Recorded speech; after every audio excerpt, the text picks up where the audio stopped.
여러분, 지금 이 순간 한반도의 운명이 이미 다시 쓰여지고 있다는 사실 알고 계셨습니까? 그리고 그 시작은 6월 3일, 바로 그 날이었습니다. 이 영상을 보게 된 건 우연이 아닙니다. 왜냐하면 지금 우리가 살고 있는 이 시기에 타노스님이 40년 전에 예언한 가장 중요한 순간이기 때문입니다. 전국 500만 명이 벌써 무언가 다르다고 느꼈습니다. 그런데 그게 단순한 기분이 아니었다면요. 진짜 이야기는 지금부터입니다. 그리고 여러분이 그 일부의 가능성은 꽤 높습니다. 1943년 타노스님은 말했습니다. 때가 되면 거울 같은 자가 나타날 것이다. 그는 90일 동안 한반도의 영혼을 비출 것이다. 그 거울의 등장이 예언된 시기, 그 시작이 바로 6월 3일 대통령 선거일입니다. 그날부터 지금까지 반 3조, 그리고 앞으로 남은 9주 동안 대한민국의 방향이 완전히 결정될 수도 있습니다. 그 거울에 비친 대한민국의 모습은 무엇입니까? 그리고 그 거울은 지금 깨지고 있는 건 아닐까요? 타노스님의 모르는 분은 거의 없습니다. 6.25 전쟁 나라가 두 동강 났던 그 참혹한 전쟁, 그 혼란에 누구보다 먼저 예견하셨던 분, 그리고 IMF 외환위기, 수많은 가정이 한순간에 무너졌고 퇴직, 폐업, 가정 불화, 그 모든 고통의 시작을 30년 전 미리 경고하신 분입니다. 88올림픽의 성공, 그조차도 정확히 예언하셨습니다. 이런 분이 단 한 번, 가장 조심스럽게 남긴 마지막 예언, 그게 바로 지금 우리가 살아가는 이 시기에 새로운 지도자의 첫 90일에 대한 이야기입니다. 그리고 지금 우리는 그 90일의 초입부에 들어섰습니다. 이 시기의 결정이 여러분의 삶을 바꿀 가능성은 결코 작지 않습니다. 하지만 이 초발의 흐름 속에서도 벌써 징조는 나타나고 있습니다. 첫 30일은 고요할 것이다. 지금 정책은 발표됐지만 현장은 조용합니다. 마치 폭풍 전의 고요처럼 두 번째 30일엔 서쪽에서 그림자가 온다. 외교, 안보, 국제 정세는 이미 요동치기 시작했습니다. 마지막 30일엔 거울이 깨지기 시작한다. 우리는 지금 그 전조에 서 있습니다. 여러분, 이 영상에 도달하신 건 우연이 아닙니다. 그 500만 깨어날 영혼 중 하나가 여러분일 수 있습니다. 하지만 기억하세요. 이제 남은 것은 거울이 깨진 이후에 대비하는 것입니다. 지금부터는 깨진 거울 조각 속에서 진짜 진실을 찾아야 합니다. 이 영상은 타노스님의 마지막 예언이 어떻게 현실과 연결되고 있는지 단계별로 분석해 드릴 것입니다. 끝까지 보셔야 하는 이유, 앞으로의 천일 운명이 바로 이 안에 담겨 있으니까요. 여러분, 6월 3일 이후 지금까지 무슨 일이 일어났는지 기억하십니까? 새 지도자가 취임한 후 첫 20일, 언론은 화해의 시대라고 부르고 정치인들은 새로운 시작이라고 말합니다. 국민들은 안도의 한숨을 내쉬며 일상으로 돌아갔습니다. 화해의 손길이 오가고 협력의 약속이 맺어지며 미래에 대한 희망이 피어오릅니다. 여론조사는 70%라는 높은 지지율을 보여주고 시장은 안정을 찾았으며 거리는 평화롭습니다. 마치 모든 문제가 하룻밤 사이에 사라진 것처럼 보입니다. 하지만 타노스님은 이미 알고 있었습니다. 이 평화가 얼마나 위험한지를 첫 달의 평화를 믿는 자는 폭풍의 눈 속에서 춤추는 자와 같다고 스님은 경고했습니다. 여러분, 지금 우리가 경험하는 이 고요함이 진짜 평화일까요? 아니면 더 큰 폭풍 전에 잠시 멈춤일까요? 맑은 하늘에 보거든 오히려 두려워하라. 타노스님의 이 말씀이 무슨 뜻인지 아십니까? 우리는 구름 한 점 없는 하늘을 축복이라 여깁니다. 하지만 노련한 어부들은 알고 있습니다. 너무 맑은 하늘은 태풍의 전조라는 것에 지금 한반도의 하늘이 그렇습니다. 너무 조용하고 너무 평화롭고 너무 완벽합니다. 마치 누군가가 의도적으로 연출한 무대처럼 타노스님은 이것을 잠든 화산 위의 호수라고 불렀습니다. 표면은 거울처럼 고요하지만 그 아래에서는 마그마가 들끓고 있다는 것입니다. 여러분이 뉴스에서 보는 것은 빙산의 일각입니다. 지금 이 순간에도 비공개 회의실에서 암호화된 메시지로 그리고 깊은 밤의 전화통화로 한반도의 미래가 재편되고 있습니다. 타노스님은 이것을 그림자 춤이라고 불렀습니다. 빛이 가장 밝을 때 그림자도 가장 진하다. 공개된 약속지에는 비밀 협정이, 화해의 악수지에는 계산된 전략이, 그리고 미소지에는 날카로운 칼날이 숨어 있습니다. 이미 주사위는 번져졌고 우리는 그 결과를 기다리고 있을 뿐입니다.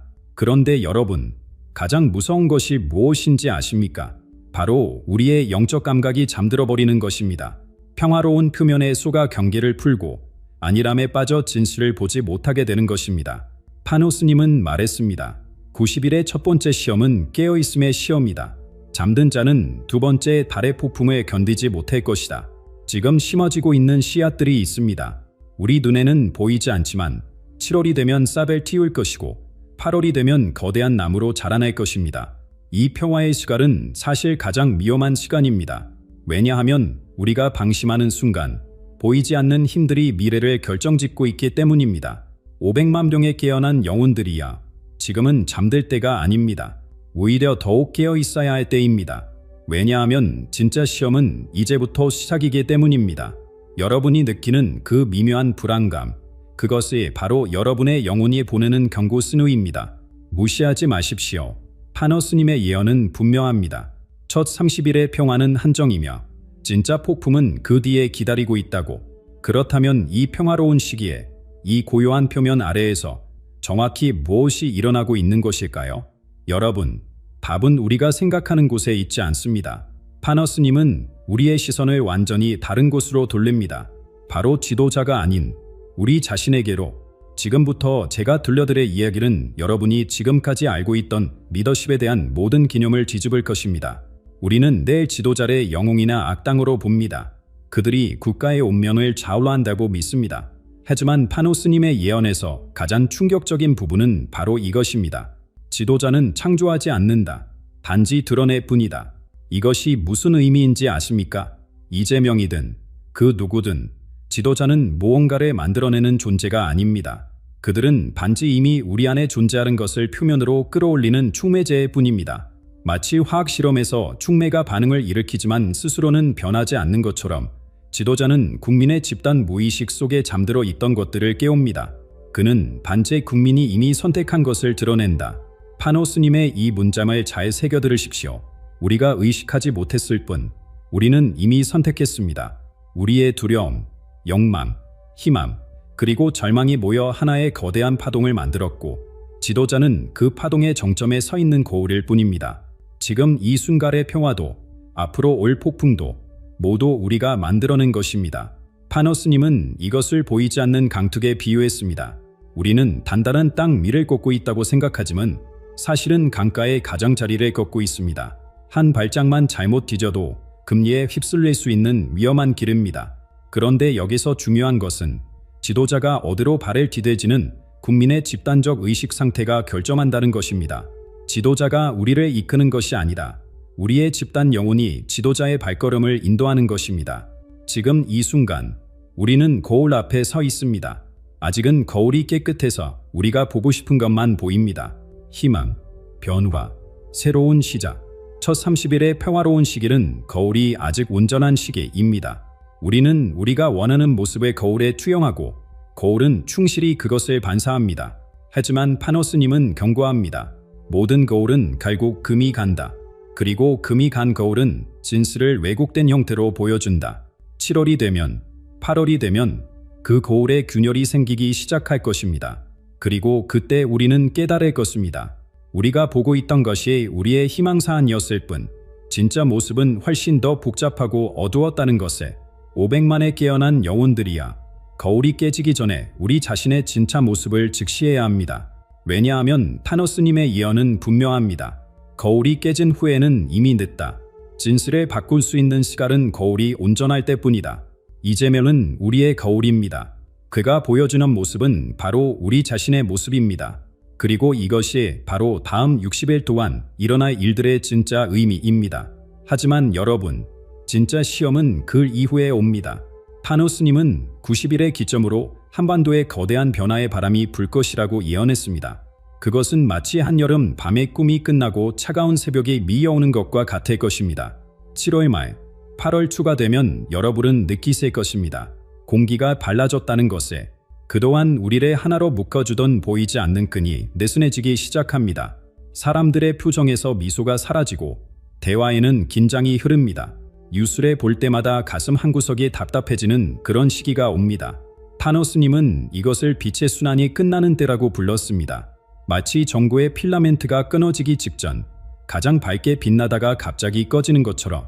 그리고 바로 그때 서쪽에서 온 방문자가 나타납니다. 여러분, 이것은 실제 사람이나 국가를 말하는 것이 아닙니다. 타노스님이 본 것은 그림자에 쌓인 존재, 즉 우리의 영적 시험을 상징하는 어떤 사건이나 상황입니다. 그것은 국제적인 압력일 수도 있고 경제적 위기일 수도 있으며 또는 전혀 예상치 못한 형태로 나타날 수도 있습니다. 중요한 것은 이 방문자가 지도자와 국민 사이의 거리를 벌려놓는다는 것입니다. 거울과 거울을 보는 사람 사이에 안개가 끼기 시작하는 것입니다. 이 시기가 되면 이상한 일들이 일어나기 시작합니다. 지도자의 이미지가 흔들리기 시작하는데 그것은 그가 실수를 해서가 아닙니다. 파노스님은 말했습니다. 거울은 비추는 것들의 무게를 견뎌야 한다. 500만 명의 희망, 두려움, 분노, 절망이 모두 한 사람에게 투영되면 그 무게는 상상을 초월합니다. 어둠 속에 속삭임이 시작되고 숨겨진 이야기들이 하나둘 새어나옵니다. 진실과 거짓이 뒤섞여 소용돌이를 만들고 사람들은 무엇을 믿어야 할지 혼란스러워합니다. 수호자가 자신이 온 땅을 잊을 때 그를 떠받치는 바리가 흔들리기 시작한다. 파너스님의 이 예언이 현실이 들은 순간입니다. 여기서 다리는 바로 집단적 신뢰를 의미합니다. 6월의 70% 지지율은 신기루였을까요? 8월이 되면 그 다리에 균열이 생기기 시작합니다. 처음에는 작은 금이지만 시간이 지날수록 그 틈은 벌어집니다. 그리고 한번 무너지기 시작한 신뢰는 쉽게 회복되지 않습니다. 여러분, 우리는 지금 그 92대 절반을 지나고 있습니다. 아직은 평화롭지만 타노스님의 예언은 명확합니다. 거울에 금이 가기 시작하면 그것을 막을 수 있는 것은 오직 하나뿐입니다. 바로 우리가 거울에 투영하는 것을 바꾸는 것입니다. 두려움 대신 용기를, 분열 대신 화합을, 의심 대신 믿음을 선택하는 것입니다. 왜냐하면 다음에 올 시험은 지도자만의 시험이 아니다. 우리 모두의 시험이기 때문입니다. 여러분, 타노스님의 예언에서 가장 놀라운 반전이 바로 여기에 있습니다. 우리는 계속 지도자를 바라보며 그의 성공과 실패를 노라지만 진짜 시험대에 오른 것은 우리 자신입니다. 8월 중순이 되면 지도자의 역할이 완전히 바뀝니다. 더 이상 거울이 아닙니다. 이제 그는 채가 됩니다. 밀가루를 채에 걸으면 고운 가루와 거친 찌꺼기가 분리되듯이 이 시기의 지도자는 우리 사회의 진짜 모습을 걸러내는 도구가 됩니다. 빛과 어둠이, 진실과 거짓이, 용기와 비겁함이 선명하게 드러납니다. 그런데 중요한 것은 이 분리 과정에서 우리 각자가 어느 쪽에 설 것인가 하는 선택입니다. 타노스님은 이 시기를 메아리 골짜기라고 불렀습니다. 우리가 외치는 질문들이 메아리가 되어 돌아오지만 답은 없습니다. 왜 이런 일이 일어나는가? 누가 책임져야 하는가? 어디로 가야 하는가? 이런 절박한 물음들이 공허하게 울려 퍼질 뿐입니다. 더 무서운 것은 중요한 결정들이 우리와 상관없는 곳에서 내려지는 것처럼 느껴진다는 것입니다. 마치 우리가 우리 운명의 주인이 아닌 것처럼 무력감이 온 나라를 덮습니다. 하지만 여러분, 바로 이것이 함정입니다. 파너스님은 분명히 말했습니다. 시험은 보는 자에게 있지, 보임은 자에게 있지 않다. 지도자를 시험하는 것처럼 보이지만 실제로는 우리의 영적 분별력에 시험받고 있는 것입니다. 겉모습에 속지 않고 본질을 볼 수 있는가? 소문과 선동에 휩쓸리지 않고 진실을 구별할 수 있는가? 두려움에 굴복하지 않고 위바른 길을 선택할 수 있는가? 500만의 깨어난 영혼들이여, 이제 관객석에서 내려와야 할 때입니다. 우리는 더 이상 구경꾼이 아닙니다. 우리가 바로 이 드라마의 주인공입니다. 깨진 거울 앞에서 우리가 어떻게 반응하느냐가 다음 장면을 결정합니다. 절망에 빠져 서로를 탓할 것인가? 아니면 깨진 조각들을 모아 새로운 빛을 만들어낼 것인가? 타노스님의 예언은 여기서 중대한 전환점을 맞습니다. 메아리가 멈추는 순간 진짜 목소리가 들린다. 그 목소리는 정치인의 것도 언론의 것도 아닙니다. 바로 우리 내면의 목소리, 집단 영혼의 목소리입니다. 그리고 그 목소리가 말하는 것은 단 하나입니다. 운명은 주어지는 것이 아니라 만드는 것이다. 여러분은 준비되셨습니까? 8월의 메아리 골짜기를 지나 9월의 새로운 길로 나아갈 준비가 되셨습니까? 바로 이 지점에서 파노스님은 예언의 가장 핵심적인 진실을 드러냅니다. 우리가 지금까지 착각하고 있던 모든 것을 뒤집는 한 문장. 운명은 칼이 아니다. 칼을 쥔 손이다. 여러분, 이 말의 무게를 느끼십니까? 우리는 내 지도자를 칼로 봅니다. 날카롭고 강력한 무기로 그 칼이 우리를 지킬 수도 해칠 수도 있다고 믿습니다. 하지만 파너 스님이 본 진실은 다릅니다. 지도자는 그저 도구일 뿐입니다. 진짜 힘은 그 도구를 쥔 손, 바로 우리에게 있습니다. 이재명도 그 누구도 스스로 움직이는 칼이 아닙니다. 우리의 집단 의지가 그들을 움직입니다. 9월이 되면 이 진술이 뼈아프게 다가올 것입니다. 파너 스님은 경고했습니다. 잠든 국민 앞에서는 진실조차 독이 된다. 우리가 무관심과 두려움에 빠져 있을 때 가장 좋은 의도도 최악의 결과를 낳을 수 있습니다. 약이 되어야 할 정책이 독이 되고 희망이 되어야 할 가나다 절망이 됩니다. 왜일까요? 우리가 잠들어 있기 때문입니다. 우리의 영적 에너지가 어둠 속에 갇혀 있기 때문입니다. 하지만 여러분, 더 깊은 비밀이 있습니다. 국가의 운명은 초화대에서 결정되는 것이 아닙니다. 국회의 사랑의 표결로 정해지는 것도 아닙니다. 파너 스님은 집단 진동이라는 놀라운 개념을 말했습니다. 500만 명이 함께 만들어내는 에너지의 파동, 그것이 진짜 힘입니다. 우리가 두려움으로 진도하면 어둠이 깊어지고 희망으로 진도하면 새벽이 밝아옵니다. 서류에 찍힌 보장보다 강한 것이 바로 이 보이지 않는 에너지입니다. 가장 무서운 적은 밖에 있지 않습니다. 바로 우리의 침묵입니다. 파너 스님은 침묵을 미래의 건축가라고 불렀습니다. 우리가 두려워서 말하지 않을 때 그 침묵이 벽돌이 되어 감옥을 짓습니다. 우리가 체념해서 행동하지 않을 때 그 무기력이 시멘트가 되어 우리의 미래를 굳혀버립니다. 침묵은 중립이 아닙니다. 그것은 적극적으로 어두운 미래를 건설하는 행위입니다. 지금 이 순간 9월을 향해 가는 이 시점에서 우리에게는 선택권이 있습니다. 칼을 쥔 손으로서의 선택권이 두려움의 진도에 만들 것인가, 용기의 진도에 만들 것인가, 분열의 에너지를 퍼뜨릴 것인가, 화합의 에너지를 퍼뜨릴 것인가. 500만의 깨어난 영혼들이야, 우리가 만드는 파동이 한반도의 미래를 결정합니다. 한 사람 한 사람의 선택이 모여 거대한 물결이 됩니다. 그 물결이 폭풍이 될지 생명의 파도가 될지는 오직 우리에게 달려 있습니다. 파너 스님의 예언은 명확합니다. 깨어난 자들의 손의 운명이 굴복한다. 여러분, 칼을 쥔 손은 바로 우리입니다. 이제 그 손으로 무엇을 할 것인지 결정해야 할 때입니다. 하지만 만약 우리가 그 선택을 하지 않는다면 어떻게 될까요? 파너 스님은 그 끝에 보았습니다. 그리고 그것은 우리가 상상하는 것과는 전혀 다른 모습이었습니다. 한반도가 침묵 속에서 울부짖을 것이다. 파너 스님의 예언 중 가장 소름 끼치는 문장입니다. 여러분, 침묵의 울부짖음이 무엇인지 아십니까? 그것은 폭발하는 분노가 아닙니다. 거리를 가든 매운 시위대의 함성도 아닙니다. 그것은 영혼이 말라버린 사람들의 조용한 절기입니다.